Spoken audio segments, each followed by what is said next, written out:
Allahabad high court के justice Shekhar Yadav खूब सुर्खियां बटोर रहे हैं। पिछले दिनों विश्व हिंदू परिषद के एक कार्यक्रम में उनकी टिप्पणी को लेकर विवाद खड़ा हो गया है।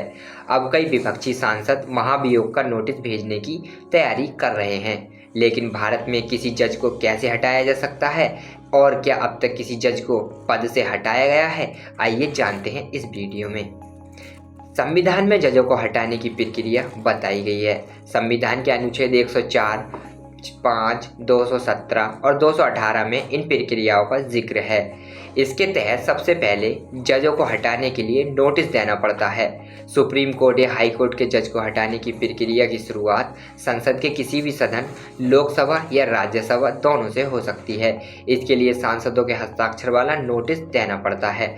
अगर ये नोटिस लोकसभा में दिया जाता है तो इसके लिए 100 से अधिक सदस्यों का समर्थन चाहिए। अगर ये प्रक्रिया राज्यसभा से शुरू होती है तो इसके लिए 50 से अधिक सदस्यों का समर्थन चाहिए। नोटिस के बाद लोकसभा के स्पीकर, राज्यसभा के सभापति इसे स्वीकार करते हैं, तब किसी जज को हटाने की प्रक्रिया आगे बढ़ती है। संविधान के प्रावधानों के अनुसार ये नोटिस स्वीकार होते हैं तो संसद के चेयरमैन या स्पीकर 3 सदस्यों की जांच कमेटी का गठन करते हैं ताकि जजों को हटाने के लिए जो आधार बताए गए हैं उनकी जांच हो सके। इस समिति के सदस्य होते हैं सुप्रीम कोर्ट का एक जज, एक हाई कोर्ट के मुख्य न्यायाधीश, चेयरमैन या स्पीकर की सहमति से चुने गए एक व्याख्यात न्यायविद।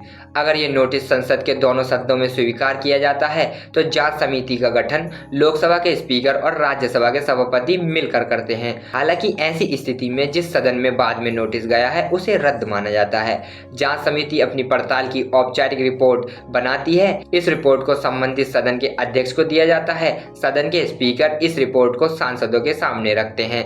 अगर जांच रिपोर्ट में जज को दोषी पाया जाता है तो जज को हटाने के लिए प्रस्ताव संसद में मतदान के लिए रखा जाता है। संविधान के अनुच्छेद 124 के मुताबिक जज को हटाने की प्रक्रिया तभी आगे बढ़ती है जब इस प्रस्ताव को दोनों सदनों के कुल सदस्यों में से बहुमत का समर्थन हासिल हो। साथ ही समर्थन करने वाले सदस्यों की संख्या सदन में मौजूद और मतदान करने वाले सदस्यों की संख्या की 2/3 संख्या से कम नहीं होनी चाहिए। जज को हटाने की सारी प्रक्रिया अगर पूरी हो जाती हैं तो प्रस्ताव राष्ट्रपति के पास जाता है। इसके बाद राष्ट्रपति के आदेश पर ही जज को हटाया जा सकता है। वर्ष 1991 में पंजाब और हरियाणा हाईकोर्ट के तत्कालीन मुख्य न्यायाधीश बी रामास्वामी को पद से हटाने की प्रक्रिया शुरू हुई थी। जांच समिति ने भी उन्हें दोषी पाया था, लेकिन महाभियोग प्रस्ताव को पर्याप्त सांसदों का समर्थन नहीं मिला। साल 2011 में सिक्किम हाईकोर्ट के जज पी.डी. दिनकर को हटाने की प्रक्रिया शुरू हुई थी।